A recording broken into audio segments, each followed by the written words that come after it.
नमस्कार महाराष्ट्राच्या जिवंत हृदयाच्या सळसळत्या रक्ताच्या भावी अधिकारी कर्मचाऱ्यांना कसे आहात सगळे। वनरक्षक भरती झालेल्या प्रश्नपत्रिकांचं सखोल विश्लेषण आपण बघत आहोत। यामध्ये आपण आतापर्यंत सर्व प्रश्नपत्रिका बघितल्यात, काही प्रश्नपत्रिका बाकी आहेत। एकूण 24 शिफ्ट मध्ये तुमच्या 24 प्रश्नपत्रिका झाल्या होत्या। प्रत्येक प्रश्न महत्त्वाचा असतो मित्रांनो, कारण त्याचं असं आहे की टीसीएस पॅटर्न समजणं गरजेचं आहे।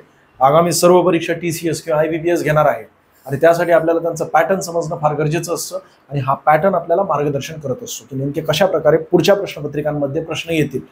त्यासाठी आपण अशा प्रकारे सिरीज चालू केलेली आहे, झालेल्या प्रश्नपत्रिकांचं सखोल विश्लेषण। त्यातील हा पहिला प्रश्न आहे, महात्मा गांधींनी असहकार आंदोलन मागे घेण्याचा निर्णय कधी घेतला होता। आपल्याला डायरेक्टली दिवस विचारला गेलेला आहे, कधी घेतला होता। मुळात तुम्हाला असहकार आंदोलन काय हे समजून घेणं गरजेचं आहे आणि त्यासाठी त्यानंतर मग आपण या प्रश्नाचं योग्य उत्तर बघूया। सुरुवातीला बघा, असहकार आंदोलन 1920 मध्ये सुरू करण्यात आलं होतं, 1 ऑगस्ट 1920 ला। असहकार आंदोलनाच्या मागचा उद्देश काय होता तर सरकारला कोणत्याही प्रकारे सहकार्य करायचं नाही। सहकार्य करायचं नाही म्हणजेच काय तर सरकारी नोकऱ्या असतील त्या ठिकाणी त्यांनी राजीनामा द्यायला पाहिजे। भारतीय लोक म्हणजे कोणत्याही प्रकारे सहकार करत असेल तर असहकार करायचं, सहकार करायचंच नाहीये त्यांना, जेणेकरून त्यांची गळचेपी जर केली तर ऑटोमॅटिकली आपला देश ते सोडून जातील। ज्यावेळेस महात्मा गांधी यांनी असहकार आंदोलनाची घोषणा मुंबईमधून 1 ऑगस्ट 1920 ला केली होती, त्याच वेळेस स्टेजवरून त्यांनी एक भाषण केलं होतं। त्या भाषणामध्ये त्यांनी सांगितलं होतं जर एकूण जेवढे तत्व आहे ते 5 तत्व तळागाळापर्यंत पोहोचले आणि त्यांनी फॉलो केले तर 1 वर्षाच्या आतमध्ये इंग्रज आपला देश सोडून जाते। ठीक आहे, मग कोणकोणते तत्व आहेत तर बघा, असहकार आंदोलन गांधीजींनी जनतेला असहकार चळवळीत भाग घेण्याचे आव्हान मुंबईमधून केले होते आणि याला काँग्रेसने मान्यता दिली होती नागपूर अधिवेशनामध्ये। या ठिकाणी दिसते बघा नागपूर, आणि त्याचे अध्यक्ष होते चित्तरंजन दास।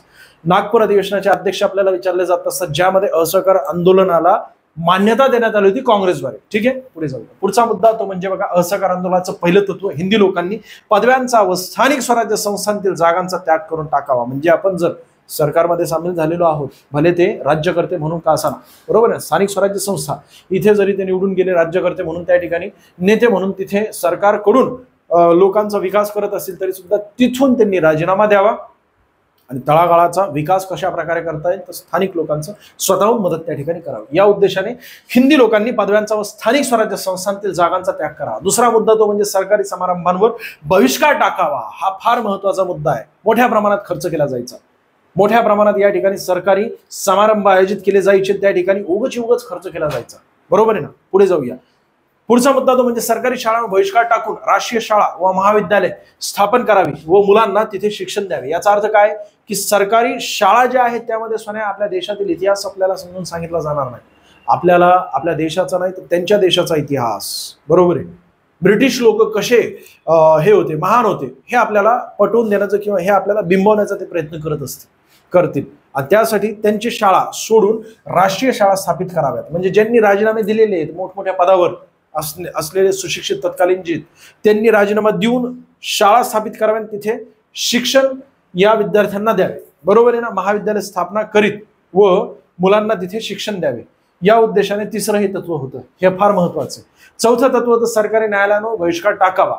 म्हणजे आपले काही तंटे असतील, भांडणं असतील, ते तिथपर्यंत त्यांच्यापर्यंत जाऊनच द्यायचे, ठीक आहे, आपापल्या स्थानिक पातळीवर ते मिटून टाकायचे। पुढचा मुद्दा आहे तो म्हणजे ब्रिटिश मालावर बहिष्कार टाकावे। फार महत्वाचं होतं बरं का तत्व, हे एवढं महत्वाचं होतं तर उदाहरणासाठी सांगतो तुम्हाला, हा पेन आहे आणि हा पेन आहे। आता हा पेन जो आहे आपला, मी अनेकदा वारंवार हेच उदाहरण का देत असतो कारण यामध्ये आपल्याला एक गोष्ट कळते की कशा प्रकारे संपत्ती वहन केलेली आहे त्यांनी किंवा आपल्यावर कशा प्रकारे राज्य केलेलं, आपल्याला लुटायचा कशा प्रकारे प्रयत्न केलेला आहे हे समजवायचा मी प्रयत्न करत असतो। अनेकदा ज्यावेळेस इतिहास मी समजून सांगत असतो त्यावेळेस मी हे उदाहरण देत असतो। आता हा पेन 300 रुपयाचा, हा पेन आहे 5 रुपयाचा किंवा 10 रुपयाचा समजा। हा पेन 300चा का आहे कारण याला प्रत्यक्षात भारतीय व्यक्तीने हाताने बनवायचा प्रयत्न केलाय सोन्या। म्हणजे यामध्ये नर्तकीची मूर्ती काढलेली आहे, बरोबर आहे की नाही, सुंदररित्या कोरीव काम केलेलं आहे, कशा प्रकारे सुंदर दिसेल याचा प्रयत्न केला, म्हणून भारतीय व्यक्तीने बनवला असल्यामुळे, दिवसभरात हाताने बनवला असल्यामुळे एकच पेन बनवू शकतो तो। पण हा पेन जो आहे कच्चा माल वापरला भारतीयांचाच, भारताकडूनच कच्चा माल घेतलाय, ब्रिटनमध्ये घेऊन गेलेले तर तिथे कारखान्यात हा पेन बनवलेला आहे। मग याला किती वेळ लागणार आहे, यामध्ये मानवी श्रम नाहीये, सर्वसाधारण पेन आहे, परंतु याला वेळही कमी लागतोय। याचा अर्थ काय, दिवसभरात 100 पेन बनवले जातात, हा पेन दिवसभरात एकच पेन बनवला जातो. यामध्ये अख्ख्या एका व्यक्तीचा दिवस गेलेला, याचा अर्थ काय, तो 300 रुपये ठेवणार या पेनची किंमत. आणि या पेनची किंमत किती, 10 रुपये, कारण दिवसभरात 100 पेन बनवले जात आहेत. तुला पेन घ्यायचं, तू मार्केटमध्ये ज्यावेळेस जाशील त्यावेळेस तुला हा पेन गरजेचा आहे का हा पेन गरजेचा आहे, दोघांचं काम लिहिण्याचं. ज्यावेळेस तुझ्याकडे पैसे येतील त्यावेळेस तू हा पेन घेईल. परंतु आपल्या देशामध्ये पैसे नसलेले किंवा गरीब लोक फार मोठ्या प्रमाणात होते स्वातंत्र्यापूर्वी, म्हणून ते हाच पेन घेणार आहेत. याचा अर्थ काय झाला, ब्रिटिश माल ते खरेदी करणार आहेत. याचा अर्थ काय झाला, ब्रिटिशांना त्याचा फायदा होणार आहे. आणि जर त्यांना फायदा होत असेल त्यामुळेच ते आपल्या देशामध्ये राहिलेले आहेत ना. जर त्यांना नुकसान झालं म्हणजे या पेनवर बहिष्कार टाकला, हा पेन जर खरेदी करायचा प्रयत्न केला, याचा अर्थ काय झालं सोन्या, आपल्या भारतीय लोकांनी बनवलेला पेन म्हणजे भारतीयांना फायदा होणार आहे त्याचा, ब्रिटिशांना त्याचा फायदा होणार नाही, ब्रिटिशांना नुकसान होणार आहे. या पेनची मागणीच संपणार आहे, ऑटोमॅटिक ते आपल्या देशातून निघून जातील. या कारणास्तव त्यांच्यावर बहिष्कार टाकायचा, ब्रिटिश मालावर बहिष्कार टाकायचा असं त्यांनी सांगितलं होतं. या तत्वाला समोर ठेवून महात्मा गांधींनी सांगितलं होतं, जर अशा प्रकारे तळागाळातील लोकांनी या सर्व गोष्टींना जर फॉलो केलं तरच ब्रिटिश एका वर्षाच्या आतमध्ये निघून जातील, कारण आपल्या देशामध्ये त्यांचं कामच नाही. बाजारपेठ एवढी मोठी आहे, कच्चा माल एवढं मोठ्या प्रमाणात मिळतंय आणि म्हणून ते आपल्या देशात, जर त्यांना फायदा होत नसेल तर आपला विकास करण्यासाठी ते आलते का, अजिबात नाहीये. देशात थांबणारच नाही, ते देशातून निघून जातील असं महात्मा गांधी यांनी सांगितलं होतं. पुढे असहकार चळवळीच्या काळात पुणे जिल्ह्यातील मुळशी तालुक्यात शेतकऱ्यांनी शासनाविरुद्ध सत्याग्रह केला होता, हे सुद्धा तुम्हाला माहिती असायला पाहिजे. सेनापती बापट यांनी नेतृत्व स्वीकारलं होतं या चळवळीचं. आणि पुढचा मुद्दा तो म्हणजे गोरखपूर, फार महत्वाचं आहे बरं का. गोरखपूर कुठे आलं, उत्तर प्रदेश.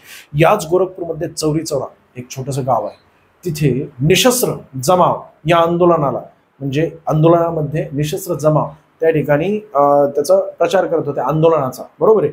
परंतु ब्रिटिशांनी या निशस्त्र शांततापूर्वक जमावावर गोळीबार केला आणि या गोळीबारामध्ये अनेक लोक मारली गेली. यांचा अंत्यविधी केला या सर्व गावकऱ्यांनी आणि मग नंतर त्या पोलीस स्टेशनलाच आग लावून दिली. पोलीस स्टेशनला आग लावल्यानंतर त्यामध्ये 22 लोक मारली गेली. ही घटना घडली होती चौरी चौराची 1922ला. पुन्हा एकदा सांगतो, 1922 कसं लक्षात ठेवायचं, 1922चा 22 आहे ना, 22 लोक मारली गेली. किती, 22. तुम्हाला प्रश्नपत्रिकेत प्रश्न विचारला, याच परीक्षेमध्ये प्रश्न विचारला की चौरी चौरा घटनामध्ये एकूण किती लोक मारली गेली होती, तर 22 लोक मारली गेली होती. ही घटना केव्हा झाली, 1922ला. पुढच्या प्रश्नपत्रिकेत किंवा पुढच्या परीक्षांमध्ये तुम्हाला वनरक्षकच्या विचारलं जाऊ शकतं की कोणत्या वर्षी चौरी चौरा घडलं होतं, तर 1922ला. कुठे, तर गोरखपूर जिल्ह्यात चौरी चौरा एक छोटंसं गाव आहे. आणि गोरखपूर कुठे आलं, उत्तर प्रदेशमध्ये आलं. इथपर्यंत तुमच्या लक्षात आलं असेल. आता महात्मा गांधी यांचं तत्व काय होतं, शांततेच्या आणि निशस्त्र शांततेच्या मार्गाने आंदोलने करायची आहेत. परंतु हे शांततेच्या मार्गाने झालं का, अख्खं पोलीस स्टेशन पेटवलंय, 22 लोकांना मारलंय, त्यातील 21 पोलीस कर्मचारी, 1 पोलीस अधिकारी, म्हणजे झाले किती, 22 लोकांना मारलं गेलं. याचा अर्थ काय, महात्मा गांधी यांच्या तत्वामध्ये ती गोष्ट बसणारी नव्हती आणि म्हणून त्यांनी या चौरी चौरा घटनेमुळे असहकार आंदोलन मागे घेतले. ठीक आहे, पुढे जाऊया. 5 फेब्रुवारी 1922ला नेमकी काय गोष्ट घडली, शांततापूर्वक मिरवणुकीवर पोलिसांनी गोळीबार केला आणि त्याचा बदला म्हणून त्यांनी पोलीस स्टेशन अख्खं जाळलं. आणि त्या पोलीस स्टेशनमध्ये 22 कर्मचारी, 21 कर्मचारी, 1 पोलीस अधिकारी होता, सगळे जळून खाक झाले, म्हणजेच त्यांचा मृत्यू झाला. आणि ते शांततेच्या मार्गाने हे आंदोलन आता चालू आहे का, तर नाही, बरोबर आहे की नाही, म्हणजेच हिंसक वळण प्राप्त झालं या आंदोलनाला. म्हणून त्याला हिंसात्मक वळण लागल्याने 12 फेब्रुवारी 1922 रोजी गांधीजींनी असहकार चळवळ तहकूब किंवा स्थगित केल्याची घोषणा केली. कारण काय त्याच्या मागचं, तर चौरी चौरा घटना. या ठिकाणी 12 फेब्रुवारी 1922ला आंदोलन मागे घेतलं. आता आपण प्रश्नाकडे येऊया. 12 फेब्रुवारी 1922 प्रश्न बघ सोने, इथे तुला काय विचारलंय की केव्हा असहकार आंदोलन मागे घेण्यात आलं, याचं योग्य उत्तर काय, तर 12 फेब्रुवारी 1922. 12 फेब्रुवारी 1922 पर्याय क्रमांक 4 या प्रश्नाचं योग्य उत्तर आहे. जास्त तारखा सुद्धा पाठ करायची गरज नाही, तुम्हाला वरवरचे प्रश्न विचारले जात असतात, परंतु बऱ्यापैकी समजणं गरजेचं आहे. हे असहकार आंदोलन काय होतं, त्याच्या मागची कारणं काय होती, त्याचा फायदा आपल्याला काय झाला असता, ते कारण म्हणजे असहकार आंदोलन मागे घेण्याचं कारण काय, महात्मा गांधीजींचे तत्व कोणते होते, पुढे जाऊया. पुढचा प्रश्न आपल्या स्क्रीनवर लगेच तुम्हाला दिसेल. या ठिकाणी आपल्या पुस्तकात संपूर्ण माहिती दिली बघा ना. असहकार आंदोलन 1920 महात्मा गांधी यांनी आयोजित केलं होतं. परिणाम, देशात एकता मजबूत झाली, अनेक भारतीय शाळा व महाविद्यालय निर्माण झाली, भारतीय वस्तूंना प्रोत्साहन मिळालं. तेच तर मी तुम्हाला सांगितलं ना, बहिष्कार टाका परकीय मालावर. त्यानंतर आर्थिक शोषण, ब्रिटिश राजवट, असंतोष, राष्ट्रवादी उत्साह ही सर्व काही कारणं होती. पाठीमागे का घेण्यात आलं तर संयुक्त प्रांतातील गोरखपूर म्हणजेच कुठे तर युपी मधील, आजचं युपी पूर्वी संयुक्त प्रांत म्हणून ओळखलं जायचं, या गोरखपूर जिल्ह्यात चौरी चौरा 5 फेब्रुवारी 1922 रोजी घडलेल्या घटनेमुळे असहकार मागे घेण्यात आली होती. ठीक आहे, पुढे जाऊ. महाराष्ट्रात सत्यशोधक समाजाची स्थापना कोणी केली होती? याचं योग्य उत्तर काय? पर्याय क्रमांक 3 ज्योतिबा फुले. कळालं असेल तुम्हाला. आता बघा, थोडीशी माहिती घेणं गरजेचं आहे. जे काही महत्वाच्या इतिहासामधील प्रबोधन घडविणाऱ्या संस्था होत्या ना, त्यांच्यावर आपल्याला प्रश्न विचारला जातो. जसं की ब्राह्मो समाज 1828 मध्ये स्थापित करण्यात आलं होतं. ते राष्ट्रव्यापी प्रमुख महत्वाची एक संस्था होती ज्यांनी प्रबोधन घडवायचा प्रयत्न केला होता. प्रबोधन म्हणजे काय? ज्या चुकीच्या चालीरीती परंपरा आहेत त्या समूळ नष्ट व्हाव्यात यासाठी तुमचे डोळे उघडायचे, म्हणजे भारतीयांचे डोळे उघडायचा प्रयत्न केला होता तत्कालीन जे सुशिक्षित वर्ग होतं त्यांच्याद्वारे. मग त्यामध्ये राजाराम मोहन रॉय आहेत. त्यांनी आपल्या डोळ्याने आपली जी वहिनी आहे ना, वहिनी म्हणजेच लहानपणी त्यांचे आई वडील निधन झालं होतं त्यांचं, आणि मग त्यांचे मोठे बंधू त्यांना लहानाचं मोठं केलं, वडिलांसारखं सांभाळलं. त्यांचा मृत्यू झाला. लहानाचं मोठं केलेले त्यांच्या आईसारखं ज्यांनी सांभाळलं होतं ते म्हणजे वहिनी. ह्या सती गेल्या. त्यांनी डोळ्याने बघितले एकाच दिवसामध्ये त्यांचे वडिलांसारखे मोठे बंधू आणि आईसारख्या वहिनी दोघांचंही निधन झालं. आणि त्या सती प्रथेमागे कारण काय आहेत? त्यांना अनेक दिवस झोप आली नाही. त्यांनी डोळ्यांनी बघितलेले. पूर्वी अशी परिस्थिती होती मित्रांनो की ती चिता असते, चितेवर बसवलं जायचं त्या महिलेला, आणि महिलेच्या मांडीवर ज्याचा मृत्यू झालेला त्यांच्या पतीचं ते डोकं ठेवलं जायचं, आणि त्या महिलेला सजवलं जायचं. जसं नवरी सजवली जाते ना तसं सजवलं जायचं. आणि मग त्यांचाच पुत्र जो आहे ना मोठा, तो आग देणार. आग दिल्यानंतर आता ती महिला जीवित आहे. जीवित याचा अर्थ ती बाहेर यायचा प्रयत्न करेल. आगीमध्ये शांत बसणार आहे का कोणी? नाही. मग ती ज्यावेळेस बाहेर यायचा प्रयत्न करते त्यावेळेस तिला लाठ्याने हातमध्ये कोंबलं जायचं, आणि डोळ्याने हे सगळे काय तिचे कुटुंब, जवळचे लोक, रक्ताचे नातं जे ना ते बघायचे. अक्षरशः ती जळून खाक जोपर्यंत होत नाही, कवटी फुटत नाही. कवटी फुटल्याचा आवाज आला याचा अर्थ संपले, बरोबर आहे, शांती मिळाली, ते गेले स्वर्गात, असा विषय पूर्वी असायचा. त्याच्या मागची कारण शोधायचा प्रयत्न केला. मग नंतर बुद्धी प्रामाण्यवाद हा शब्द राजाराम मोहन रॉय यांनी समोर आणला. बुद्धी प्रामाण्यवाद म्हणजेच काय? बुद्धीला पटण्यासारख्या गोष्टी आपण ऍक्सेप्ट करणं गरजेचं आहे. तुला सांगितलं वडाच्या झाडाखाली जाऊन बसू नको, त्याच्या मागची कारण काय आहेत? तर तिथे मोठ्या प्रमाणात रात्री कार्बन डायऑक्साईड असतं. हाडोळीन दिसते का? नाही. परंतु या गोष्टी तुला समजवण्यासाठी तेवढं तुझ्याकडे एज्युकेशन असणं गरजेचं. कार्बन डायऑक्साईड काय असतं, ऑक्सिजन काय असतं, या गोष्टी तुला समजणं गरजेचं. तुझ्या सेलला ऑक्सिजनची आवश्यकता असते, कार्बन डायऑक्साईड तू बाहेर सोडत असतो, या गोष्टी तुला समजणं गरजेचं आहे. पण या गोष्टी माहिती नसल्यामुळे तुझ्या डोक्यामध्ये काय भरलं गेलंय? रात्री तू जर झाडाखाली जाऊन बसला वडाच्या तर तुला हाडोळीन दिसते. वस्तुस्थिती आहे का? तर तसं काही नसतं, पण घाबरल्यासारखं वाटतं, कारण कार्बन डायऑक्साईडचं प्रमाण आपल्या शरीरात जातं. त्याच्या मागे काहीतरी कारण आहेत की नाही? बुद्धिप्रामाण्यवाद त्याला म्हटलं जात असतं. पण ज्या गोष्टींच्या मागे कारणच नाहीयेत अशा चालीरीती परंपरा सोडून देणं गरजेचं आहे. जसं की काय? सती प्रथा. जाणं काय त्याच्या मागचं कारण? पुरुष प्रधान संस्कृती, म्हणजे पुरुष कशा प्रकारे महान आहे. एक व्यक्ती आपल्या संपूर्ण आयुष्यभरामध्ये 10-12 लग्न करणार, शेवटी ज्यावेळेस तो 55 वर्षाचा असेल त्यावेळेस तो लग्न करणार. त्यामध्ये मुलीचं वय किती? 12-14 वर्ष वय. आता 50-55 वयाचा व्यक्ती पूर्वी जास्त दिवस जगत नव्हते. आज नव्हता त्याचा मृत्यू होणार, त्यावेळेस अल्प आयुष्य असायचं. याचा अर्थ काय? 60व्या वर्षी त्याचा समजा मृत्यू झाला किंवा 55व्या वर्षीच मृत्यू झाला तर सर्व काही तिच्या ज्या महिला आहेत की ना 11, 10, 15 ह्या जिच्यासोबत त्यांनी लग्न केलेलं आहे सगळ्या विधवा होणार. त्यातील एक महिला त्या ठिकाणी सती जाणार, उर्वरित सर्व महिला विधवा होणार. आणि विधवा झाली की वैधव्य अवस्थेमध्ये त्यांना आयुष्यभर जगायचं, विचारही करू शकत नाही, एवढी भयानक परिस्थिती होती. म्हणजे केस ठेवायचे नाहीयेत, कोणतेही सौंदर्य दिसेल अशा प्रकारच्या कोणत्याही गोष्टी करायच्या नाहीयेत, केवळ आणि केवळ पांढऱ्या साडीमध्ये आयुष्य घालवायचंय. आणि त्यातल्या त्यात पदर असायला पाहिजे, घराच्या बाहेर निघू शकत नाही. आणि त्यावेळेस सासरवाडीमध्ये मोलकरींसारखं जगावं लागायचं या महिलांना. एकूण किती? 15 महिला, आणि त्यातील सर्वात छोटी महिला तिचं वय केवळ 12-15 वर्ष वय. एवढ्या कमी वयामध्ये ती वैधव्य अवस्थेमध्ये जगणार, आयुष्यभर म्हणजे नरकापेक्षा भयानक परिस्थितीमध्ये जगणार. केवळ आणि केवळ चूल आणि मूल ही परिस्थिती होती. म्हणून हे सर्व लोकांनी पुढे येऊन सांगितलं की ह्या चालीरीती परंपरा चुकीच्या आहेत. केवळ यामध्ये पुरुष प्रधान संस्कृती दिसत आहे. महिलांना सुद्धा समान वाटा मिळाला पाहिजे सर्व गोष्टींचा. महिला सुद्धा पुढे यायला पाहिजे, महिलांचं सक्षमीकरण व्हायला पाहिजे. त्यासाठी तत्कालीन सुशिक्षित वर्ग जे ना त्यांनी वेगवेगळ्या संस्था स्थापित केल्या. त्यामध्ये ब्राह्मो समाज एक 1828 राजाराम मोहन रॉय यांच्याद्वारे स्थापित करण्यात आला. त्यामध्ये सती प्रथा समूळ नष्ट व्हावी यासाठी त्यांनी प्रयत्न केले होते. ईश्वरचंद्र विद्यासागर विधवांचा पुनर्विवाह व्हावा यासाठी त्यांनी कायदा करावा, कुणी सरकारच्या पाठीमागे लागले. मग 1856 मध्ये विधवा पुनर्विवाह कायदा झाला होता. त्यावरही तुम्हाला प्रश्न विचारला जातो. त्यापूर्वी आपल्या मुंबई प्रांत म्हणजे आजचा मुंबई सिटी नाहीये सोन्या. मुंबई प्रांत म्हणजे अख्खं महाराष्ट्र व्यतिरिक्त अजून गुजरात होतं, त्यानंतर ते हैदराबादचा काही भाग होता, दक्षिणेकडील कर्नाटकचा काही भाग होता. फार मोठा प्रांत होता मुंबई प्रांत, म्हणजे मराठा प्रांत म्हणलं तरी चालेल त्याला. तर हा मुंबई प्रांत, या प्रांतामध्ये त्यावेळेस प्रार्थना समाजाची स्थापना करण्यात आली होती 1849 मध्ये. ठीक आहे. दादोबा पांडुरंग तरखडकर, त्यानंतर भास्करराव पांडुरंग तरखडकर आणि आत्माराम पांडुरंग तरखडकर. याचा अर्थ काय? तरखडकर बंधू या तिघांनी मिळून परमहंस सभेची स्थापना 1849 मध्ये केली. पुढे त्याचंही उद्दिष्ट काय होतं की तुमचे डोळे उघडायचे, भारतीय लोकांचे डोळे उघडायचे. मूर्तीच्या समोर आपण पूजा करतोय, वेळ घालवतोय. आत्ता सध्या वेळ घालून या गोष्टीला उपयोग नाहीये. इतिहासामध्ये आपण बॅचमध्ये कव्हर केलेले. पण पुढे तुम्हाला याच मुद्द्याला धरून काय काय विचारलं जाऊ शकतं. वेगवेगळ्या प्रबोधन घडवणाऱ्या संस्थांमध्ये अगोदर सांगितलं मी तुम्हाला ब्राह्मो समाज, त्यानंतर परमहंस सभा, त्यानंतर इथे प्रार्थना समाज. परमहंस सभेचे सदस्य जे होते, संस्थापक सदस्य होते, त्यांनीच पुढे मिळून प्रार्थना समाजाची स्थापना केली. त्यामध्ये रानडे सुद्धा होते, त्यानंतर भांडारकर होते, त्यानंतर तरखडकर बंधू मी तुम्हाला आता सांगितलं ना 1867 मध्ये. आणि ते 1867 मध्येच का स्थापित करण्यात आलं, त्याच्या मागेही कारण ब्राह्मो समाजाचं. ब्राह्मो समाजामध्ये फूट पडली. भारतीय ब्राह्मो समाजाचा प्रचार आणि प्रसार करण्यासाठी केशवचंद्र सेन मुंबईमध्ये आले होते आणि त्यांना प्रभावित होऊन किंवा त्यांच्या तत्वांना प्रभावित होऊन प्रार्थना समाजाची स्थापना करण्यात आली. म्हणून भारतीय ब्राह्मो समाजाचे जे तत्व आहेत तशाच प्रकारचे तत्व प्रार्थना समाजाचे सुद्धा होते. प्रार्थना समाजाच्या स्थापनेमागील काही कारणं जे असतात की ना, पार्श्वभूमी ते समजणं गरजेचं आहे.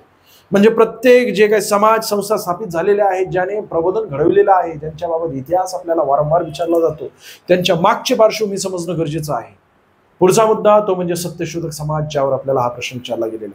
महात्मा ज्योतिबा फुले यांनी पुणे इथून सत्यशोधक समाजाची स्थापना केली होती. सत्यशोधक समाजाचं तत्व काय तर एकेश्वरवाद, दुसरं म्हणजे मध्यस्थी नसावी, निर्मिकाला ईश्वर त्यांनी मांडलं होतं, आणि तिसरा मुद्दा तो म्हणजे काय, सर्व साक्ष जगतपती, त्याला नकोची मध्यस्थी. हे त्यांचं ब्रीद वाक्य होतं. म्हणजेच काय झालं सोन्या, तुला समजा मोबाईल घ्यायचा आहे, आयफोन 15 प्रो, बरोबर आहे की नाही, किंवा 16 प्रो, हा आयफोनचा तुला मोबाईल घ्यायचा आहे, तू तुझ्या आप्पाकडेच मागणी करणार आहे. आणि तुला मागणी करायची आप्पाकडे, त्यासाठी तुम्हाला सांगणार आहे का? बरं, तुम्हाला सांगितलं की मी उपाशी राहणार, मी 2-3 दिवस रुसणार आणि मी मग नाटकं करणार तुझ्या घरात येऊन, आणि मग नंतर तुला तुझे आप्पा घेऊन देणार का? तसं काय आहे का? अरे तुलाच करावं लागणार आहे, तुलाच उरसावं लागणार आहे, तुलाच नाटकं करावे लागणार आहे, तुलाच उपाशी राहावं लागणार आहे. त्यावेळेस तुला मोबाईल मिळणार आहे आप्पाकडून. मी नाटकं करून उपयोग आहे का? अजिबात नाही. सांगायचं तात्पर्य एवढंच की आपल्या पिता आणि आईकडून आपल्याला जे काही पाहिजे असेल त्यासाठी आपण मध्यस्थीची आवश्यकता असते का? तर नाही. तशाच प्रकारे देवाकडून तुम्हाला काय मागणी करायची असेल त्यासाठी मध्यस्थींची आवश्यकता नाही. जन्म झाला की तिथून सगळी सुरुवात होते. फार तुझा जन्म झाल्यानंतर तुझे पुस्तकच सगळं समोर येतं, भविष्यात सगळं समोर येतं, आणि तिथून मग वेगवेगळ्या विधी असतात. त्या वेगवेगळ्या विधीपासून ते अंत्यविधीपर्यंत सगळ्या विधी तुझ्या तेच करणार, मध्यस्थी करणार. आणि ते काय, देवबाप्पा असतं. असं काय असतं का? अजिबात नाही. हेच सांगायचं म्हणजे प्रयत्न सत्यशोधक समाजाने केला होता. त्याच्या पुढचा समाज ते म्हणजे कोणता? आर्य समाज. आर्य समाजाची स्थापना स्वामी दयानंद सरस्वती यांनी केली होती 1875 मध्ये. आणि 1898 मध्ये रामकृष्ण मिशनची स्थापना, ज्यांचे गुरु रामकृष्ण परमहंस आहेत ते म्हणजे स्वामी विवेकानंद. 12 जानेवारी हा दिवस राष्ट्रीय युवा दिवस म्हणून त्यांच्या आठवणीमध्ये आपण साजरा करत असतो. स्वामी विवेकानंद यांनी रामकृष्ण मिशनची स्थापना केली होती कोलकाता या ठिकाणी. आज वेगवेगळ्या सिटीमध्ये तुम्ही बघता 200 पेक्षा अधिक त्यांची शाखा आहेत.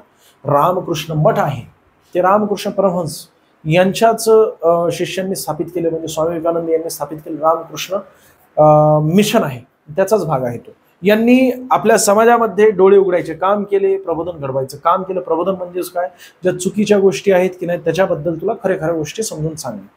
पुढे जाऊया. महाराष्ट्रात सत्यशोधक समाजाची स्थापना 24 सप्टेंबर 1873 मध्ये झाली होती. तुम्हाला या प्रश्नाला धरून काय काय लक्षात ठेवायचं आहे तर सत्यशोधक समाजाची स्थापना कोणी केली होती? ज्योतिबा फुले, म्हणजेच महात्मा फुले यांच्यावर वारंवार प्रश्न विचारला जातो. त्यासोबत तारीख सुद्धा लक्षात ठेवा. यावर तुम्हाला प्रश्न विचारला जातो. हमखास विचारले जाणारे मुद्दे केव्हाच स्किप करायचे नाही मित्रांनो, ठीक आहे? तर तारीख एक लक्षात ठेवा. स्थापना पुणे, सामाजिक संस्था म्हणून कार्य करते. विशेषतः महाराष्ट्रातील महिला, शूद्र, दलित यांना लक्ष केंद्रित केलं होतं. शिक्षण ध्येय समर्थन केले होते. मुख्य भर स्त्री शिक्षणावर देण्यात आला होता. हे एक गोष्ट लक्षात ठेवा. स्त्रियांना मुख्य प्रवाहात आणण्यासाठी अनेक प्रयत्न महात्मा फुले यांनी केलेले आहेत. 1848 मध्ये आपल्या देशातील पहिली महिलांची शाळा त्यांनी स्थापित केली होती, बुधवार पेठ, भिडेवाडा या ठिकाणी. तुम्ही ज्या वेळेस दगडूशेठ या ठिकाणी जाता दर्शन घेण्यासाठी, त्याच वेळेस तुम्ही काय करता, डोळे बंद करता. विशेषतः महिलांना सांगतो मी, दगडूशेठ या ठिकाणी गेलात तुम्ही, पुणे गणपतीचं मंदिर आहे तिथे, डोळे बंद करता आणि शांत चित्ताने कॉन्सन्ट्रेशन करता. मग नंतर तुम्ही काय करता, 360 डिग्रीने वळता. म्हणजेच काय, तसं परिवलन करता. परिवलन म्हणजे स्वतःभोवती फिरणे, बरोबर आहे की नाही. त्याच वेळेस तुम्ही काय करायचं, 180 डिग्री, 360 फिरण्यापूर्वी 180 डिग्री फिरायचं. म्हणजे एक्झॅक्टली दगडूशेठ मंदिराच्या समोरच भिडेवाडा आहे, त्याचंही दर्शन घ्या, विशेषतः महिलांनी. कारण असं आहे की आज तुम्ही या ठिकाणी तुमच्या हातात मोबाईल आहे, आज तुम्ही शिक्षण घेत आहात ना, ते म्हणजे महात्मा फुले यांच्यामुळे. अन्यथा महिलांना शिक्षणाचा अधिकारच नव्हता. त्यांना फक्त एकच काम होतं, चुलनमूल, घराच्या बाहेर सुद्धा निघायचं नाही, तेवढंच करायचं तुम्ही. पुढे जाऊया. पुढचा मुद्दा तो म्हणजे, आणि जर महिलांनी शिक्षण घेतलं की त्यांचे पती अल्प आयुष्य असतील, असं आपल्या ग्रंथांमध्ये लिहिलेलं आहे, असं मध्यस्थी सांगत होते. याचा अर्थ काय, त्यांनी जर शिक्षण घेतलं तर त्यांचं लग्नच होणार नाही. तू विचार कर ना सोन्या, सुशिक्षित महिला असेल, तत्कालीन समजा सुशिक्षित महिला असेल, तू स्वतः लग्न करशील का? कारण देवाने लिहून ठेवलेले, काय लिहून ठेवलंय की जर तिने शिक्षण घेतलं की तिचा पती मरेल, अल्प आयुष्य म्हणजे मरेल, जास्त दिवस जगणार नाही. मग जीवन प्यारा आहे की महिला लग्न, किती प्रेम असू द्या, नादी लागणार का त्या महिलासोबत? नाही लागणार. अशी परिस्थिती पूर्वी होती. म्हणजे त्यांनी शिक्षण घेतलं की तिने एकटीनेच जगावं, तिचं लग्नच व्हावं नाही. या उद्देशाने या मध्यस्थींनी म्हणा किंवा पुरुषप्रधान तत्कालीन जी संस्कृती डोक्यामध्ये घुसली होती ना लोकांच्या, त्यांनी असा प्रचार चुकीचा केला होता. पुढे जाऊया. आणि हेच सांगायचा प्रयत्न ज्योतिबा फुले यांनी केला. अध्यक्ष महात्मा फुले व कार्यवाहक कोण होते? गोविंदराव कडलकर. मुंबई शाखा अध्यक्ष आपल्याला विचारलं तर नारायण मेघाजी लोखंडे होते. कामगार चळवळीचे प्रणेते म्हणून त्यांना ओळखलं जात असं, हे लक्षात ठेवा. आणि हे सुद्धा लक्षात ठेवा, हे दोन मुद्दे तुम्हाला विचारले जातात. बाकी कन्सेप्च्युअल पॉईंट आहे. पुण्यामध्ये स्थापित झाली केव्हा? 1873 तारीख महत्वाची. पुढच्या प्रश्नाकडे आपण जाऊया. बघा, भारतातील सूक्ष्म वित्त पुरवठा. आता मोठा प्रश्न बघितला तू घाबरत असतो, अजिबात घाबरू नकोस. अतिशय ठुसका प्रश्न आहे. भारतीय सूक्ष्म वित्त पुरवठा म्हणजेच काय? मायक्रो फायनान्सच्या संदर्भात मुद्राचे पूर्ण रूप काय आहे? आपल्याला लॉंग फॉर्म विचारला जातो. एकूण 25-30 लॉंग फॉर्म जरी तू लक्षात ठेवलं तरी सफिशियंट आहे. पण हाच का विचारला गेलेला आहे? कारण 2023 मध्ये मुद्रा योजना मोठ्या प्रमाणात चर्चेत होती. मुद्रा योजना काय? तर micro units development and रिफायनान्स agency. एखादा मुद्दा चर्चेत असेल तर त्याचा लॉंग फॉर्म विचारला जातो, स्थापना विचारली जाते, त्याचे अध्यक्ष विचारले जात असतात. ही जी योजना आहे ती 2015 मध्ये सुरू करण्यात आली. उद्देश काय? तर सूक्ष्म वित्त पुरवठा करणे लघु उद्योगांना. यासाठी भारताने 2015ला ही योजना सुरू केली होती. म्हणजे नरेंद्र मोदी आले होते, त्यांनी आल्याबरोबर एका वर्षातच ही योजना सुरू केली होती. ठीक आहे, कमेंट्स ऑफ करतो मी जरा.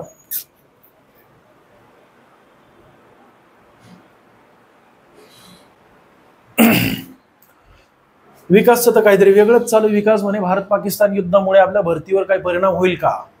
सोन्या, काही होणार नाही. ते भिकारचोट देश आहे, त्याला शांत करायला एक रात्र लागणार नाही. ठीक आहे, फक्त हे बाकीच्या देशांनी किंवा अमेरिकेने मध्यस्थी करू नये एवढंच सांगणं आहे. त्यांना काय घेणं आहे? पण उगाच मध्यस्थी करतात ते.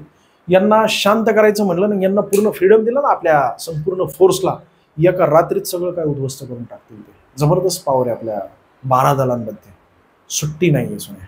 पुढे जाऊया. पुढचा मुद्दा, आणि तो विषय सोडून दे रे, तसलं काय होत नाहीये. आपल्या भरती वगैरे उलट्या जास्त प्रमाणात भरती येते, कारण सरकारी कर्मचाऱ्यांची आवश्यकता असते. युद्ध काळामध्ये सुट्ट्या सगळ्यांच्या रद्द केल्या जात असतात, उलट जास्त भरती होईल. पुढे जाऊया. सूक्ष्म वित्त पुरवठा करणे लघु उद्योगांना. यासाठी भारताने 2015 मध्ये सूक्ष्म वित्त पुरवठा म्हणजे सूक्ष्म उद्योग जे असतात ना, जसं की पानटपरी वगैरे तुला चालू करायची असेल, तुला पैसा पाहिजे, पण तू सगळा पैसा कुठं घातलेला आहेस? पूर्वीच भरतीसाठी तू पुण्यात येतो, एखादी अकॅडमी जॉईन करतो मोठी, आणि त्या ठिकाणी तुला लाखभर त्या ठिकाणी पैसे भरत असतो. आप्पा म्हणतात तुला, बघ बरं का सोन्या, तुझ्याकडे फक्त 1 लाख रुपये हे जे आम्ही सांभाळून ठेवलेले आहेत, जर तिथं तुझं सिलेक्शन झालं नाही तर तुला काही करून पानटपरी चालू करता, म्हणजे काही करून तुला आपल्या शेतामध्ये काम करावं लागेल. कारण हे 1 लाख रुपये ठेवले होते काहीतरी तुला बिझनेस करण्यासाठी, तू सगळे घालवशील. तुला तेवढंच नाही, अकॅडमी जॉईन करायची, त्यात तुला 2 व्हीलर पाहिजे घाण आवाज करणारी, ते मोबाईल पाहिजे तुला, कुठला iPhone 16 Pro, कारण काय तुला झूम करू व्हिडिओज बघायचे, कोणाचे शिक्षकांचे व्हिडिओज बघायचे. मग यासाठी तुला काय तर जॉईंट तर करतोय तू, 2-3 लाख रुपये त्याच ठिकाणी खर्च केलेला आहे आणि तिथं सिलेक्शन होत नाही तुझं. सिलेक्शन नाही झालं कारण त्या ठिकाणी जर इमानदारीत तू अभ्यास केला असता, तिथे समजा ती भेटली नसती तुला, ती असते कालावधीसाठी काही, तिचंही होऊन जातं कारण तुझ्या नादी लागत नाही, तुझं सिलेक्शन व्हायना. आणि म्हणून तिलाही कळतं की कोणाच्या नादी लागायला पाहिजे, कालावधीसाठी असते ती काही. आणि मग नंतर तीही निघून गेली, तू बसतो तसाच एकटा. पण तुझ्याकडे जर पैसा असला असता, तू पानटपरी टाकली असती, पानटपरीवर एका पानटपरीची 2 पानटपरी केली असत्या. सर तुम्ही पानटपरी, चहाच्या दुकान असेच का धंदे सांगता सर? अहो माझं मी काचेचे दुकान टाकेल, एखादं शोरूम टाकेल. सर तसलं नाही. ग्रामीण भागामध्ये पानटपरी, चहाच्या दुकान, त्यानंतर पंक्चरची दुकान, हेच बिझनेस चालत असतात. म्हणून मी तेच सांगतो.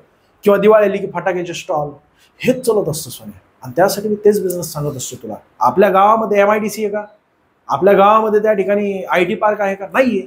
त्यामुळे आपल्याला हेच करावं लागणार आहे. आणि हे करू नये त्यासाठी तुला दाबून कच्चून अभ्यास करावा लागणार आहे. पोस्ट सिलेक्शन झालं ना सोन्या, अख्खी जिंदगी बदलून जाते. पुढची पिढी कमीत कमी ती तरी आपली सुधरून जाते. आपण तर सुधारतोच, आपल्यासोबत आपली पुढची पिढी तरी कमीत कमी सुधरून टाकते. आपली एक पोस्ट त्यासाठी फार महत्वाची असते. पोस्ट मिळवणं, पोस्ट मिळवण्यासाठी मागच्या प्रश्नपत्रिका अनालिसिस करणं गरजेचं आहे. यासाठी भारताने 2015ला ही योजना सुरू केली होती. आणि सूक्ष्म वित्त पुरवठा म्हणजेच काय, पानटपरी चालू करायची असेल, तुझ्याकडे पैसा असेल तर तू करू शकतोस. त्यामध्ये बिझनेस ग्रो झाल्यानंतर 1ची 2 पानटपरी करू शकतो. पूर्वी कसं कॉलेजच्या समोर तू चालू केलेली आहे, आता चौकात, त्यानंतर गावात प्रवेश केल्याबरोबर पेट्रोल पंपाच्या समोर तुझी पानटपरी, म्हणजे ज्या ठिकाणी गाड्या थांबतात तिथे पानटपरी, असे तू तुझे शाखा चालू करू शकतोस. पण बिझनेस ग्रो करण्यासाठी तुझ्याकडे पैसा असायला पाहिजे. आणि तो पैसा कोण देणार? या योजनेअंतर्गत देणार. म्हणून ही योजना जी आहे त्यावेळेस आता 2023ला चर्चेमध्ये होती. ठीक आहे, चर्चेमध्ये होती. हे तुला कसं कळेल? तू फक्त मुद्रा एवढं जरी टाकलं गुगलवर, तिथं न्यूज मध्ये गेला की तू लगेच 2023 मध्ये का चर्चेत होती सगळी माहिती. तुम्ही सांगा ना सर का चर्चेत होती? गरजेचं नाहीये सोने. जे गरजेचं आहे, ज्याच्यावर प्रश्न विचारला जातो, फक्त तुला एवढंच सांगतो, तुझ्या 6 महिन्यापूर्वी परीक्षेच्या जे काही मुद्दे गरजेचे असतील, जे काही चर्चेत असतील, त्याचे लॉंग फॉर्म, त्याची स्थापना, त्याचं मुख्यालय, त्याचे सध्याचे अध्यक्ष त्या संस्थेचे विचारले जात असतात. आणि त्याचं प्रमुख कार्य, उद्देश काय, यावर तुला अभ्यास करावा लागेल. Micro units development and रिफायनान्स agency म्हणून मुद्रा काम करत असते. पुढचा मुद्दा, खालीलपैकी कोणती नदी महाराष्ट्रात वाहत नाही? गोदावरी नदी वाहते का महाराष्ट्रात? यस वाहते. किती किलोमीटर वाहते? 668 किलोमीटर आपल्या महाराष्ट्रात वाहत असते. हिचा उगम किती कुठं होतो? नाशिकच्या त्र्यंबकेश्वर या ठिकाणी. एकूण लांबी 1464 किलोमीटर आहे. 1464 याचा अर्थ काय? आपल्या देशातील दुसऱ्या क्रमांकाची नदी. सर्वात लांब नदी गंगा नदी आहे. गंगा नदीचा उगम गंगोत्री या ठिकाणी होत असतो. भागीरथी आणि अलकनंदा एकत्रित प्रवाहाला गंगा असं म्हटलं जात असतं. गंगा एकूण 5 राज्यांमधून वाहत असते. त्याप्रमाणे गोदावरी आपल्या महाराष्ट्रात 49% भूभाग या गोदावरी नदीच्या खोऱ्याने व्यापलेला आहे. अतिशय महत्वाची गोदावरी नदी. पुढे जाऊया. पुढचा मुद्दा तो म्हणजे तापी नदी. तापी नदी आपल्या महाराष्ट्रातून केवळ वाहत नाही, 2 वेळा प्रवेश करते. गोदावरी सुद्धा 2 वेळा प्रवेश करते. मांजरा ही नदी सुद्धा 2 वेळा प्रवेश करते. बरं का, अशा 3 नद्या आहेत ज्या की आपल्या महाराष्ट्राच्या बाहेर जाऊन पुन्हा महाराष्ट्रात प्रवेश करतात. त्यामध्ये तापी नदी बैतूल पर्वतावरून उगम पावत असते. बैतूल सातपुडा पर्वताचाच भाग आहे, पण मध्य प्रदेशमध्ये आहे तो. तापी नदी एकूण लांबी तुम्हाला विचारली तर 724 किलोमीटर. अगोदर मी काय करतो, आपल्या महाराष्ट्रातील लांबी लिहितो 208 किलोमीटर. सर्वात लांब पश्चिम वाहिनी नदी कोणती? तर तापी नदी आहे. आपल्या देशातील एकूण लांबी 724 किलोमीटर तापी नदीची. किती? 724 किलोमीटर देशातील. या ठिकाणी देशातील, या ठिकाणी काय तर महाराष्ट्रातील आहे. त्यानंतर सर्वात लांब आहे पश्चिम वाहिनी नदी. अगोदर अमरावतीमध्ये प्रवेश करते, पुन्हा ती मध्य प्रदेशमध्ये प्रवेश करते, सातपुडा पर्वताच्या दक्षिणला वाहत असते, खसदरीमधून वाहत असते, पुन्हा ती बुरानपूर खिंडीमधून जळगावमध्ये प्रवेश करत असते. बुरानपूर खिंड कशा प्रकारे लक्षात ठेवायचं सोन्या? औरंगजेब आपल्या महाराष्ट्रात आला होता ना, तो बुरानपूर खिंडीमधून आला होता आणि त्यानंतर इथंच गेला, इथंच मेला, इथंच गाडला त्याला. हे विसरू नकोस. पुढे जाऊया. पुढचा मुद्दा तो म्हणजे या ठिकाणी दिसतो भीमा नदी. भीमा नदीची एकूण लांबी तुम्हाला विचारली तर एक 668 किलोमीटर लांबी. किती? 668 नाही, 664 अशी काहीतरी, 664 664 एकूण लांबी. पण आपल्या महाराष्ट्रात याची लांबी किती आहे तर 451. काही पुस्तकात 450 दिलेली आहे. 664 एकूण लांबी. ही कृष्णेची प्रमुख उपनदी आहे. रायपूर कुरकुड्डी या ठिकाणी जाऊन कृष्णेला मिळत असते. कुठे आलं हे? कर्नाटक मध्ये आलं. कृष्णा नदी 4 राज्यांमधून वाहते. भीमा नदी 3 राज्यांमधून वाहते. पुढे जाऊया.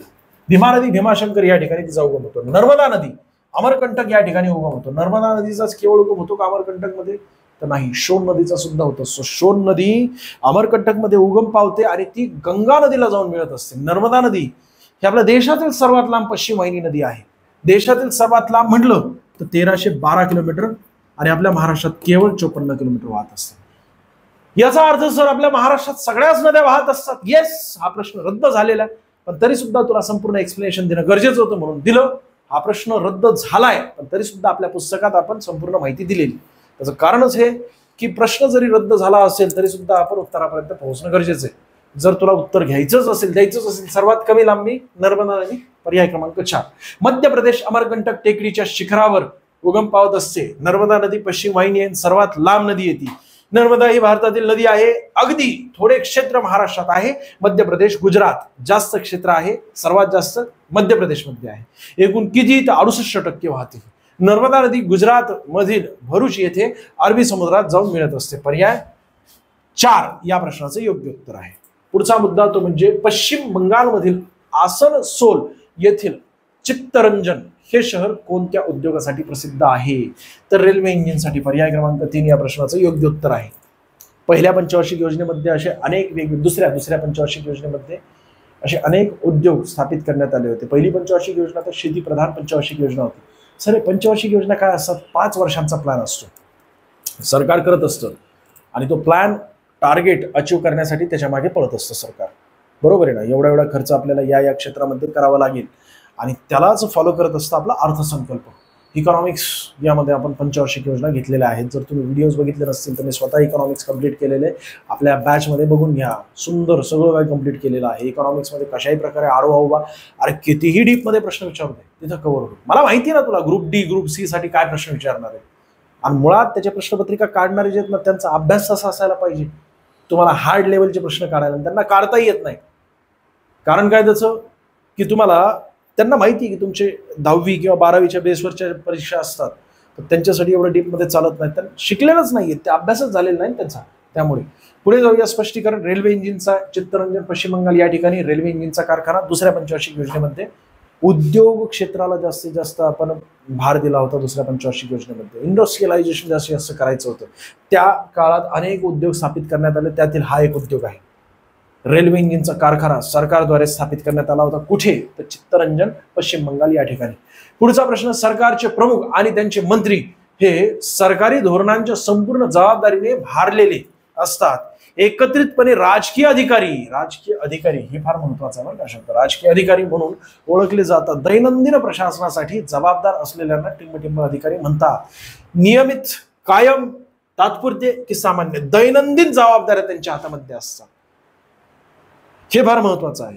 ठीक आहे, याचा अर्थ काय? कायमस्वरूपी असतात ते. पर्याय क्रमांक 3 या प्रश्नाचं योग्य उत्तर आहे. दैनंदिन जबाबदाऱ्या त्यांच्या हातामध्ये असतात म्हणून ते कायमस्वरूपी आहे. पुढचा मुद्दा. राजकीय अधिकारी म्हणजेच काय? सरकारी प्रमुख मंत्री असतात, कायम अधिकारी असतात, ते ठराविक वेळेसाठी निवडलेले अधिकारी, तात्पुरते अधिकारी असतात. ठीक आहे, त्यांना कंत्राट म्हणूनही म्हटलं जात असतं. कर्मचारी. खालीलपैकी कोणते विधान भारतातील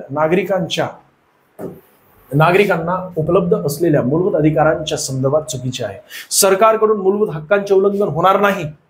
मूलभूत हक्क मागच्या पहिल्या प्रश्नपत्रिकेपासून आतापर्यंत तुम्ही बघितलेलं असेल. मूलभूत अधिकारावर एक प्रश्न येतोय किंवा कर्तव्यांवर येतोय किंवा मार्गदर्शक तत्वांवर येतोय. आपल्या राज्यघटनेतील भाग 3 मध्ये मूलभूत अधिकार याबाबत संपूर्ण तरतूद केलेली आहे. 12 ते 35 या कलमांमध्ये मूलभूत अधिकार याबाबत माहिती दिलेली आहे. मूलभूत म्हणजे अतिशय महत्वाचे अधिकार असतात आणि यांना संरक्षण प्रदान केलेले 13व्या कलमाने. 13व्या कलमात क्लिअरली मेन्शन केलेलं आहे की मूलभूत अधिकार संकोच होतील किंवा आपल्याकडून हिरावून घेतले जातील अशा प्रकारची घटना दुरुस्ती ती अमान्य असेल. याचा अर्थ संरक्षण प्रदान आहे. म्हणजे मूलभूत अधिकार आपल्याकडून जर कोणी हिरावून घेत असेल, भले ते संसद का असाना 368व्या कलमानुसार, घटना दुरुस्ती पद्धतीनुसार, तरी सुद्धा सर्वोच्च न्यायालयामध्ये समजा आपण 13व्या कलमाचा आधार घेऊन दाद मागितली तर आपल्याला ते मूलभूत अधिकार पुन्हा मिळू शकतात. हे संपूर्ण एक्सप्लेनेशन मी तुला आता दिलं प्रश्न वाचण्यापूर्वी आणि हेच दिले सोन्या प्रश्न. या प्रश्नामध्ये आपल्याला चुकीचं विधान ओळखायचंय. सरकारकडून मूलभूत हक्कांचे उल्लंघन होणार नाही यासाठी संविधान स्वतः खात्री देतं. 13व्या कलमात दिलेली की नाही मी आत्ताच तुला सांगितलं. पर्याय 1 बरोबर आहे. त्यानंतर भारतीय संविधानाद्वारे मूलभूत हक्कांचे संरक्षण आणि हमी देण्यात आलेली आहे. यस, भाग 3 मध्ये दिलेली आहे की नाही? भाग 3 12 ते 35 या कलमामध्ये मूलभूत अधिकार क्लिअरली मेन्शन केलेले आहेत. म्हणून दुसरंही विधान बरोबर आहे. मूलभूत हक्क इतके महत्वाचे आहेत सोन्या, त्याशिवाय तू जगूच शकत नाही. एवढे महत्वाचे आहेत की संविधानाने त्यांची स्वतंत्रपणे यादी केलेली आहे. स्वतंत्र प्रत्येक मूलभूत अधिकार वेगवेगळे कलमांमध्ये विभाजित केलेला आहे. एवढं महत्वाचं आहे. भाग 3 आपल्या राज्यघटनेचा आत्मा आहे. आत्मा असं मी नाही सोन्या, डॉक्टर बाबासाहेब आंबेडकरांनी सांगितलं होतं. भाग 3 आपल्या राज्यघटनेचा आत्मा आहे. मूलभूत अधिकार अत्यंत महत्वाचे आहेत. ते आपल्याकडून कोणी हिरावून घेऊ शकत नाही आणि ते प्रदान करायची जबाबदारी सरकारची असते. बघ ना, त्यांची स्वतंत्रपणे यादी केली आहे आणि त्यांच्या संरक्षणाची साठी विशेष तरतूद. तेच आहे ना, सरकारची जबाबदारी असते, त्याशिवाय आपण राहू शकत नाही. आणि चौथं आहे, सामान्य कायदा निर्मिती प्रक्रियेद्वारे मूलभूत हक्क बदलला जाऊ शकतो. शक्य आहे का ते? तुला मी आत्ताच काय सांगितलं, कलम 13 काय म्हणतोय? मूलभूत अधिकार वाढवू शकता तुम्ही, कमी करू शकत नाही. जर तुम्ही आमचे मूलभूत अधिकार संकोच केले, सर एखादं उदाहरण सांगा मूलभूत अधिकाराचं. आज मी बोलायचा अधिकार आहे, मला बोलायचा अधिकार म्हणजे सरकारच्या चुकीच्या धोरणांवर मी डायरेक्टली ऑन कॅमेरा बोलू शकतो. हा मला मूलभूत अधिकार दिलेला आहे. स्वातंत्र्य एकूण 6 प्रकारचे 19व्या कलमात दिलेले, त्यातील हा मूलभूत अधिकार आहे. आणि तो समजा माझ्याकडून हिरावून घेतला सरकारने, की मी सरकारच्या किंवा मोदी सरकारच्या विरोधात बोलतोय. मग मोदी सरकारने काय केलं? घटनादुरुस्ती केली आणि त्यानुसार मला बोलायचा अधिकार माझ्याकडून हिरावून घेतला. मी सर्वोच्च न्यायालयात जाईल 13व्या कलमाचा आधार घेऊन. आणि चुकीची गोष्ट आहे. माझ्याकडून मूलभूत अधिकार, बोलायचा अधिकार कोणी हिरावून घेऊ शकत नाही. लगेच सर्वोच्च न्यायालय आदेश काढेल आणि ती तशा प्रकारची घटनादुरुस्ती रद्द करेल. आणि अशा प्रकारे रद्द सुद्धा केलेले आहेत. ठीक आहे, 100वी घटनादुरुस्ती बघून घेतो.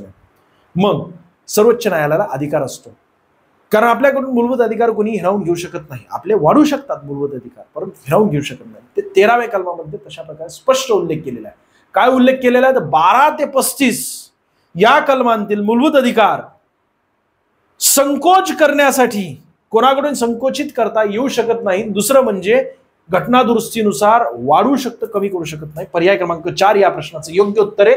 चुकीचं आपल्याला विचारलेलं आहे. पर्याय क्रमांक 4 सामान्य कायदा होऊ शकत नाही. त्यासाठी आपल्याला काय करावं लागेल? तर मूलभूत हक्क हे न्यायप्रविष्ट आहेत. यांचे उल्लंघन झाल्यास ते न्यायालयाकडून शिक्षा दिले जाते, पुन्हा प्राप्त करता येऊ शकतात आपल्याला. जसं की न्यायालय आदेश काढत असतो. न्यायालय उल्लंघन करणाऱ्या कायद्याला व्यक्तीला घटनाविरोधी असल्याचे घोषित केले जात असते, त्याला शिक्षा दिली जात असते.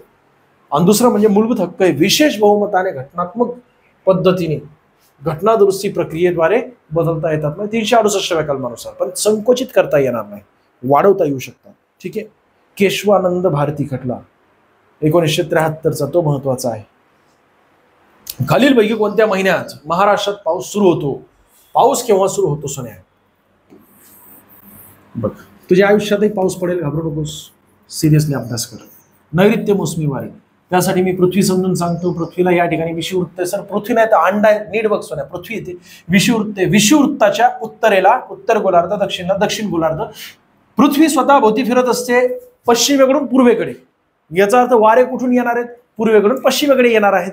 आणि म्हणून पृथ्वी आपली गोल असल्यामुळे उत्तरेकडे उत्तर गोलार्धातील वारे हे स्वतःच्या उजव्या दिशेला वाहत असतात, कारण जमीन असते ना. दक्षिण गोलार्धातील वारे स्वतःच्या डाव्या दिशेला वाहत असतात. असं मी नाही, फेरेल सांगतायत.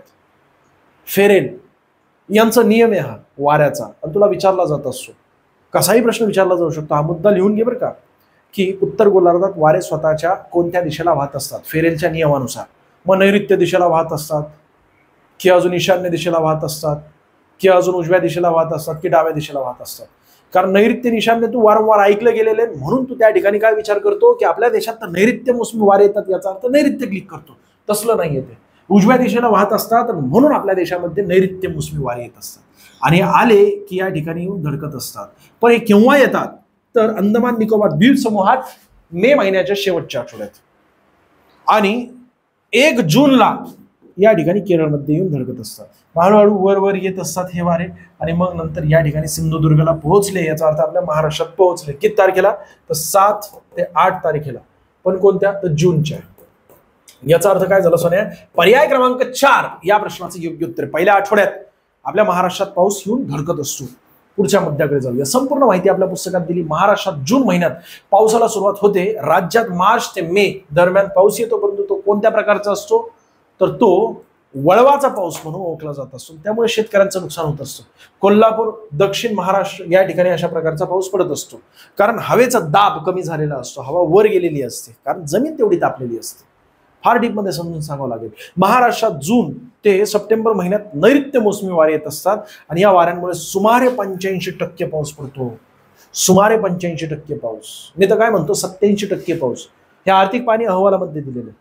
ठीक आहे, पुढे जाऊया. सर्वाधिक पाऊस अंबोली या ठिकाणी, पण देशात सर्वाधिक पाऊस मोहसिन राम त्या ठिकाणी. सर तिथेच का सर्वाधिक पाऊस पडतो? अरे हे भारत आहे, नैऋत्य मोसमी वारे येतात आणि वारे येऊन असा हिमालय एल शेपचा झालेला आहे. आंबोलीमध्ये सुद्धा अशाच प्रकारचा एल शेपचा एक पर्वत आहे, आंबोली पर्वत, आणि त्यामुळे या ठिकाणी पाऊस पडतो.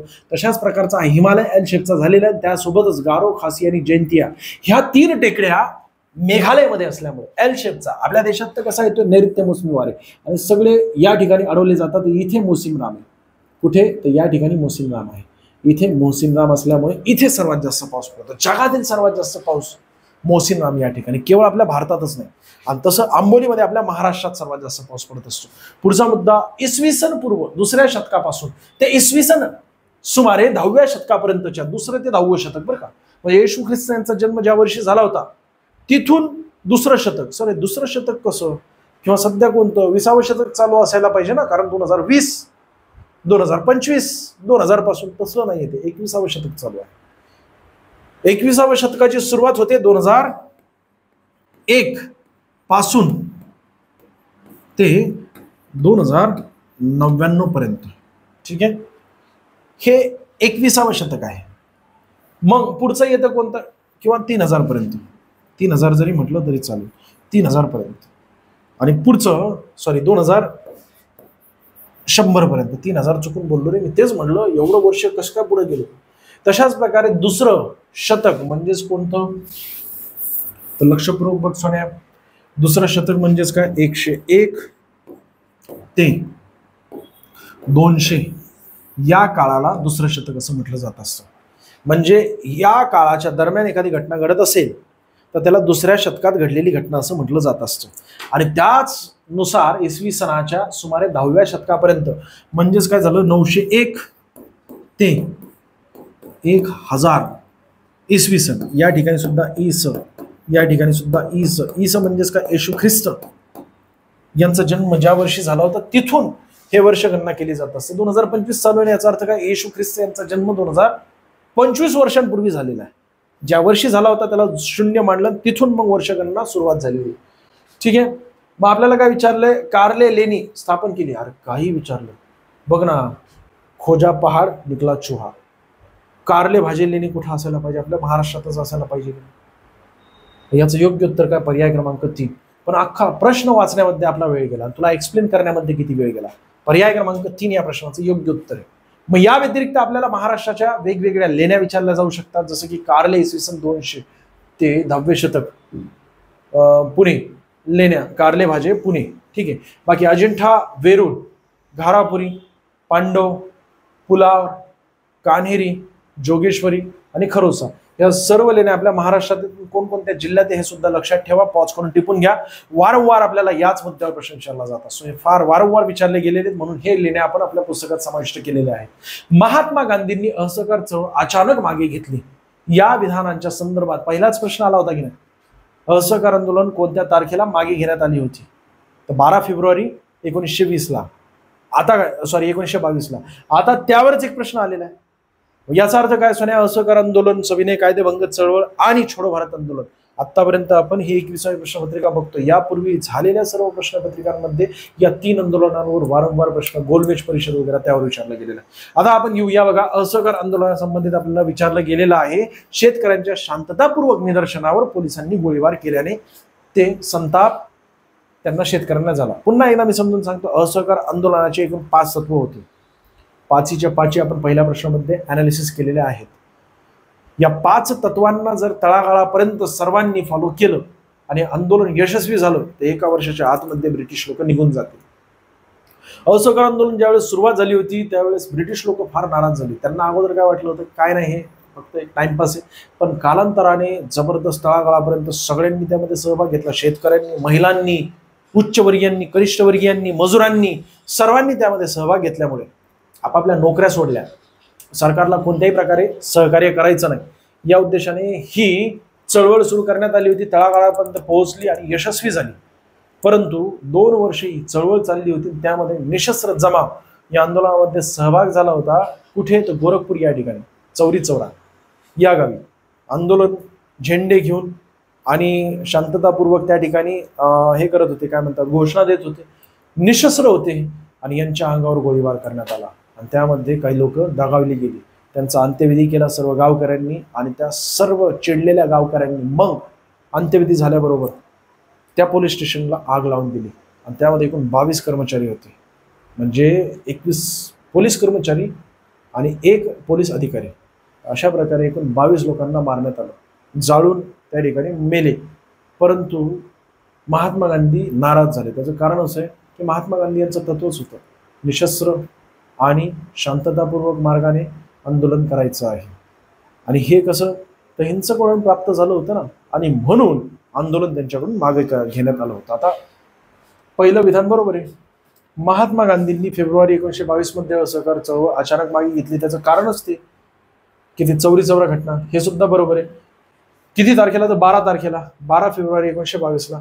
त्या दिवशी 52 पोलीस मारले गेले. मी पुन्हा सांगतोय, किती 22 दिसतात ना या ठिकाणी, याचा अर्थ किती पोलीस मारले गेले? 22, 52 नाही. म्हणून पर्याय क्रमांक 3 चुकीचा आहे. घाईमध्ये तुम्ही चुकू शकता. शेतकऱ्यांच्या संतप्त जमावाने चौरी चौरा येथील पोलीस ठाण्याला आग लावल्यामुळे हे कारण झाले होते. करेक्ट आहे. पर्याय क्रमांक 4 सुद्धा, पण पर्याय क्रमांक 3 चुकीचा आहे. आपल्याला चुकीचा विधान विचारलं म्हणून पर्याय क्रमांक 3 या प्रश्नाचं योग्य उत्तर आहे. हीच सगळी माहिती या ठिकाणी दिली आपल्या पुस्तकामध्ये. पुढे जाऊया बघा. टिंबटिंब नदी हिमालयाची पूर्वेकडील सीमारेषा दर्शविते. पूर्वेकडील म्हणजेच कोणती?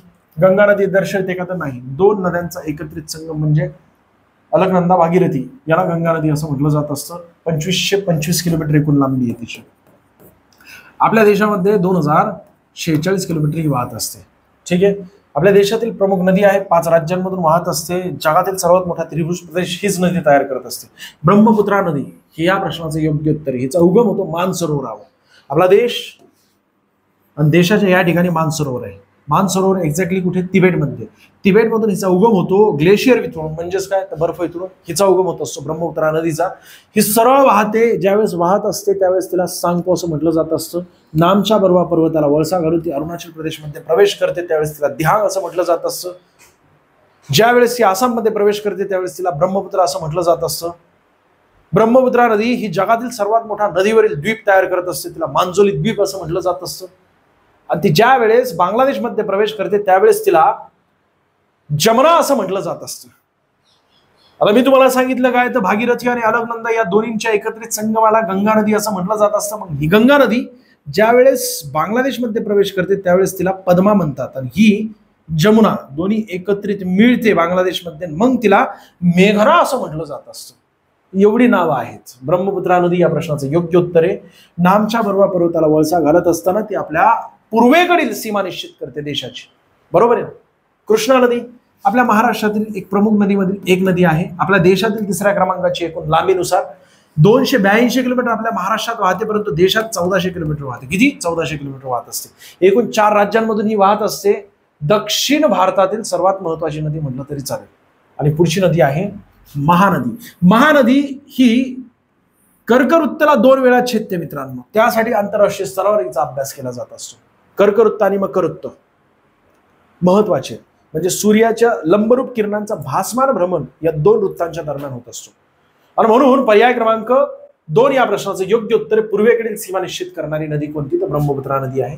तिचा उगम उत्तराखंड कोणत्या नदी? गंगा नदीबाबत दिलेला आहे. ठीक आहे. ब्रह्मपुत्रा नदी या प्रश्नाचं योग्य उत्तर. संपूर्ण माहिती सांगितली तुला. क्षेत्रफळ नाही लक्षात ठेवलं तरी चालेल, पण एकूण लांबी लक्षात ठेवू नये. ठीक आहे. पुढे जाऊया. महाराष्ट्रातील टिंबटिंब हा सह्याद्री पर्वत रांग म्हणून ओळखला जात असतो. आपला महाराष्ट्र सर्वसाधारणपणे अशा प्रकारे मी मॅप काढतो. सह्याद्री पर्वत उत्तर दक्षिण पसरलेला आहे. याच सह्याद्री पर्वताला अख्ख्या भारतात पश्चिम घाट म्हणून ओळखलं जात असतं. पश्चिम घाटाची एकूण लांबी 1600 किलोमीटर आहे. आपल्याला विचारलं काय तर महाराष्ट्रातील सह्याद्री पर्वत अख्ख्या भारतभरामध्ये पश्चिम घाट म्हणून ओळखला जात असतो. पर्याय क्रमांक 3 या प्रश्नाचं योग्य उत्तर आहे. पण याच सह्याद्री पर्वताची एकूण लांबी किती आहे? 440 किलोमीटर आपल्या महाराष्ट्रात, आणि पश्चिम घाटाची लांबी आहे 1600 किलोमीटर. पश्चिम घाटाला आपल्या महाराष्ट्रामध्ये सह्याद्री पर्वत म्हणतात. सह्याद्री पर्वतावरील सर्वोच्च शिखर कळसुबाईचं शिखर आहे. 1646 मीटर एवढी उंची, म्हणजे आपल्या महाराष्ट्रातील सर्वोच्च शिखर आहे ते. परंतु पश्चिम घाटावरील जर तुम्हाला विचारलं, पुन्हा कन्फ्यूज व्हाल तुम्ही मित्रांनो. पुन्हा एकदा मी तुम्हाला समजून सांगतो. उत्तर दक्षिण पसरलेलं आपल्या देशातील कोकण किंवा अरबी समुद्राला समांतर असलेलं, गोव्यापासून ते केरळपर्यंत पार तमिळनाडूपर्यंत पसरलेलं जे पर्वतरांग आहे ती आहे पश्चिम घाट. या पश्चिम घाटाला आपल्या महाराष्ट्रामध्ये सह्याद्री पर्वत असं म्हटलं जात असतं. प्रमुख जलविभाजक आहे. पाऊस येतो नैऋत्य मोसमी, म्हणून या ठिकाणी मोठ्या प्रमाणात पाऊस पडतो. अरबी समुद्र आणि पश्चिम घाटाच्या दरम्यानच्या पट्ट्याला, जसं की मलबार आहे, ते केरळचा किनारा, आपल्या महाराष्ट्राचा किनारा या ठिकाणी कोणता, तर हा कोकण किनारा. कर्नाटकच्या किनाऱ्याला कारवार असं म्हटलं जात असतं. गोवा मुळात किनाऱ्यामध्येच येतो, आणि म्हणून इथे मोठ्या प्रमाणात पाऊस पडत असतो. त्या प्रमाणात या ठिकाणी पाऊस कमी पडतो. परंतु सह्याद्री पर्वतावर किंवा पश्चिम घाटावर ज्यावेळेस पाऊस पडतो त्यावेळेस नद्या दोन प्रकारच्या निर्माण करतात. एक आहे पूर्व वाहिनी नदी, पश्चिम वाहिनी नदी. म्हणजेच काय, प्रमुख जलविभाजक म्हणूनही कार्य करत असतं वेगवेगळ्या राज्यांमध्ये सह्याद्री पर्वत, पश्चिम घाट. सह्याद्री पर्वतावरील सर्वोच्च शिखर म्हणजे आपल्या महाराष्ट्रातील पश्चिम घाटावरील सर्वोच्च शिखर कळसुबाईचं शिखर आहे. 1646 किलोमीटर मीटर एवढी लांबी, मीटर बरं का, 1646 मीटर. आणि पश्चिम घाट म्हणजे संपूर्ण भारतभरात पसरलेलं हे जे पश्चिम घाट आहे, याच्यावरील सर्वोच्च शिखर जर तुम्हाला विचारलं ते आहे अन्नाईमुडी.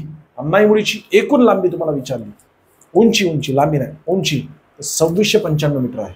ठीक आहे. अन्नाईमुदी या पर्वत रांगेवर आहे. अन्नाईमुदी हे पर्वतरांग पश्चिम घाटेचाच एक भाग आहे, पालघाटच्या दक्षिण. संपूर्ण माहिती या ठिकाणी दिली. मी तुम्हाला आत्ता बोललो होतो उत्तर दक्षिण पसरलेलं सगळं काय आपण कव्हर केलेलं आहे. पुढच्या प्रश्नाकडे आपण जाऊया. खालीलपैकी कोणते पूर्वांचल मध्ये समाविष्ट नाही? तर सोन्या पर्वत रांगा असतात त्या. पतकाई भूम म्हणजे हिमालयाचाच भाग आहे तो. पतकाई भूम आहे, तुम्हाला मी पुढे दाखवतो मॅपमध्ये, घाबरू नको सोन्या. इथे बघ लगेच पतकाई भूम दिसते का तुला? या ठिकाणी दिसते. हे आहे ब्रह्मदेश, ज्याला आपण म्यानमार म्हणतो. हे आहे आपला भारत, आणि भारताचा हा उत्तरेकडील भाग जो की नागा हिल्सच्या उत्तरेला आहे, म्हणजे नागालँडच्या उत्तरेला आहे. अरुणाचल प्रदेशमध्ये पसरलेला पर्वतरांग जे की हिमालयाचा भागच आहे. हिमालयाला अरुणाचल प्रदेशमध्ये पतकाई भूम असं म्हटलं जात असतं, जो की एल शेप मध्ये आहे, तो दक्षिणला पसरलेला असा. त्यानंतर नागा हिल सुद्धा आहे, मिझो हिल सुद्धा आहे, मनी हिल्स सुद्धा. हिल्स म्हणजेच काय असतं, पर्वत असतात. त्यानंतर गारो, खासी, जैंतिया हे प्रमुख पर्वतरांग आहेत. त्याचसोबत बघा दाफला हिल्स आहे, हे एक महत्वाचं आहे. अजून कोणती? बस लय झालं सोने. आणि हे ला काय, झेलेपला वगैरे हे खिंडी आहेत. आपल्याला काय विचारलं गेलेलं, आपल्या खालीलपैकी पूर्वांचल मध्ये पसरलेलं, पूर्वांचल म्हणजे हिमालयाचाच भाग, त्यामध्ये पतकाई भूम आहे, नागा हिल्स आहे, मनी हिल सुद्धा आहे. परंतु अरवली पर्वत येतं का रे? नाही येत सोन्या. हा अरवली पर्वत, आणि याच्यामुळेच राजस्थानमध्ये वाळवंट पसरलेलं आहे, ते म्हणजे थरचं वाळवंट. हे केवळ राजस्थानमध्येच नाही तर पंजाबमध्ये सुद्धा पसरलेलं आहे. त्याचं कारण असं आहे की अरवली पर्वत याची दिशा ईशान्य आणि नैऋत्य. या ठिकाणी ईशान्य, या ठिकाणी नैऋत्य. आपल्या देशामध्ये वारे कसे येतात? ईशान्य मोसमी वारे येतात, नैऋत्य मोसमी वारे येत असतात. हे परतीचे वारे असतात आणि हे आलेले मोसमी वारे असतात. ज्यावेळेस हे वारे येतात त्यावेळेस यांना पर्वत अडवणारा कोणताच त्या ठिकाणी नाही. या पर्वताची जर दिशा अशी असली असती, म्हणजे वायव्य आणि आग्नेय असलं असतं, तर या ठिकाणी पाऊस पडला असता. कुठे? थरच्या वाळवंटात पाऊस पडला असता, म्हणजे त्या ठिकाणी वाळवंट तयार झालं नसतं. परंतु अरवली पर्वतावर पाऊस पडत असतो. अरवली पर्वताची सर्वोच्च शिखर तुम्हाला विचारलं तर त्याचं नाव आहे, या ठिकाणी दिसतंय, गुरु शिखर, ज्याला माउंट अबू असं म्हटलं जात असतं. 1722 मीटर एवढी उंची आहे. अरवली पर्वत जगातील सर्वात जुना पर्वत आहे. ठीक आहे, पुढे जाऊया. भारतातील कोणत्या दशकाला भारतातील जनसंख्येच्या विस्फोटाचा दशक असं म्हटलं जात असतं? आरोग्य सुविधा सुधारल्या. पूर्वीची परिस्थिती अशी होती की आरोग्य सुविधा चांगल्या नव्हत्या, म्हणून पूर्वीचे जे लोक होती ते जास्त आपत्यांना जन्म द्यायचे. तुम्ही ऐकलं असेल किंवा अनेक विद्यार्थी असतील ज्यांना काकाच मुळात 7-8 काका आहेत किंवा 4-5 काका आहेत आणि आत्या 3-4 आत्या आहेत. अशा प्रकारे मोठे त्यांचे पूर्वीचे काका आणि आत्या जास्त संख्या आहे. त्याचं कारण काय? पूर्वी जास्त लोकांना जन्म दिला जायचा. जर कालांतराने टिकले तर टिकू शकतात आयुष्यभर, किंवा त्यांचं निधन व्हायचं. पूर्वी डोसेस वगैरे या गोष्टी नव्हत्या, म्हणून जास्त आपत्यांना जन्म दिला जायचा. आरोग्य सुविधा चांगल्या नव्हत्या. टिकावं त्या मुलांनी, त्यामुळे त्यांना जन्म दिला जायचा. इथपर्यंत तुमच्या लक्षात आला असेल. तर दुसरा मुद्दा मी तुम्हाला सांगतो. आरोग्य सुविधा सुधारल्या, पण तरी सुद्धा लोकसंख्या जी वाढ होते ना त्याच्यामध्ये कंट्रोलच करण्यात आलं नाही. आणि म्हणून 1981 ते या ठिकाणी दिसतोय बघा वर्ष 1951 ते 1981, पर्याय क्रमांक 4 याचं योग्य उत्तर आहे. या काळात आपला देश स्वतंत्र झाला म्हणून आरोग्य सुविधा सुधारल्या आणि म्हणून लोकसंख्येवर कंट्रोल आणायला पाहिजे होता. त्याचसोबत आरोग्य सुविधा सुद्धा सुधारायला पाहिजे होत्या. परंतु केवळ आरोग्य सुविधा सुधारल्या गेल्या, लोकसंख्येमध्ये कंट्रोल आणण्याचा प्रयत्न सरकारकडून झाला नाही. आणि म्हणून 1951 ते 1981 या काळात लोकसंख्या विस्फोट काळ म्हणून याला ओळखलं जात असतो. इथे बघा 1901 ते 1921 स्थिर. कारण काय, तर जन्मदरही जास्त होता, मृत्यूदरही जास्त होता म्हणून. बाकी 1921 ते 1951 स्थिर लोकसंख्येचा वाढीचा काळ होता. म्हणजे काही प्रमाणात लोकसंख्या वाढत होती. या ठिकाणी जबरदस्त वाढली लोकसंख्या. आणि 1981 नंतर आता मृत्यूदर आणि जन्मदर दोन्ही कमी झालेला आहे. ठीक आहे, पुढे जाऊया. भारतातील पहिला अणुऊर्जा प्रकल्प महाराष्ट्रात टिंबटिंब तारापूर या ठिकाणी. आपल्या महाराष्ट्रात असल्यामुळे, आपल्या देशातील पहिला असल्यामुळे आपल्याला माहिती असायला पाहिजे. या व्यतिरिक्त हे सुद्धा अणुऊर्जा प्रकल्प तुम्हाला माहिती असायला पाहिजे. तारापूर स्थापना करण्यात आली 28 ऑक्टोबर 1969 ला. आणि बाकीचे हे प्रकल्प यामध्ये रावतभाटा राजस्थानमध्ये, कडनकुलम तमिळनाडूमध्ये, कैगा कर्नाटकमध्ये. पुन्हा एकदा वाचून घ्या. रावतभाटा राजस्थान, कुडनकुलम तमिळनाडू आणि कैगा कर्नाटक. आणि सर्वात जास्त क्षमता असलेला कोणता आहे तर हा आहे कुडनकुलम. 2000 मेगावॅट एवढी ऊर्जा निर्माण केली जात असते. अणूंच्या विखंडन किंवा सम्मिलन या प्रोसेसमध्ये मोठ्या प्रमाणात ऊर्जा मुक्त होत असते. त्या ऊर्जेचा वापर करून मग विद्युत ऊर्जा निर्माण केली जात असते. झालं सोन्या. समाप्त. आजचं लेक्चर कसं होतं नक्की सांगा. जास्तीत जास्त विद्यार्थ्यांना आपला हा लेक्चर शेअर करा. व्हिडिओ आवडत असेल तर लाईक करा. तशा प्रकारची कमेंट्स करा. धन्यवाद.